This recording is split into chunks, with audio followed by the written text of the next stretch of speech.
Hello friends and welcome to a new chapter of Around the World in 80 Days. I hope you like it and subscribe my channel. And if you want to buy this book, you just click the link below. Enjoy it. Phileas Fogg rides an elephant.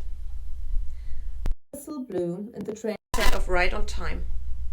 Only one other person was sitting in the cabin with Passepartout and Phileas. His name was Sir Francis Cromarty. A tall, fair man of 50, Sir Francis was on his way to join his British troops, stationed at Benares, another major city in India. Phileas and Sir Francis met on board the Mongolia, where they had played cards together.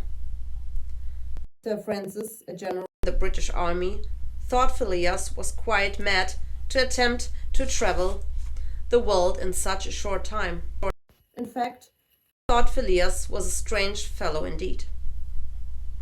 They had been traveling for many hours when Sir Francis said, "Some years ago, Phileas, you would have gotten stuck here.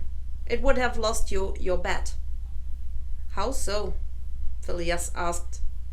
"The railway used to stop at the base of these mountains. The passengers had to ride through on ponies to get to the other side." "Ah," Phileas said. "Well, I would have planned for that. It would have been fine." While the two men spoke, Passepartout slept quietly, wrapped up in a blanket. Finally, the men stopped talking and rode in silence. The train drove on through the night. By morning, it had left the mountains behind. The first stop they made after leaving Bombay was Berhampur. While the train stopped for supplies and coal, Passepartout bought himself some new shoes. After all, he had left his behind in the scuffle at the temple. The new shoes were Indian slippers decorated with false pearls. Passepartout had never owned anything so lovely. Once they were back on their way, Passepartout sat back down and looked out the window. He was amazed to be in India of all places. In fact, he was coming around to the idea of the whirlwind trip. He was even starting to enjoy himself.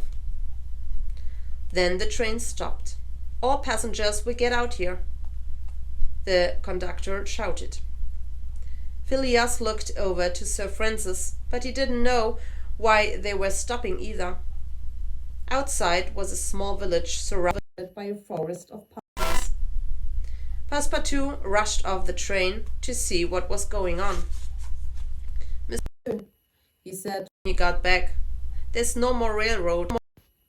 "What do you mean?" Sir Francis asked. "I mean to say the train can go no farther," Passepartout answered. The general stepped out, followed by Phileas Fogg. They both went to talk to the conductor. "What's going on?" Sir Francis asked. "The railroad's not finished. There are still 50 miles to build. You need to find your own way from here." With that, the conductor left the three men. None of them knew quite what to do next. The London papers had all been wrong. The great railway across India was almost finished. "Surely this will be a problem. You never make your connection in Calcutta now," Sir Francis said.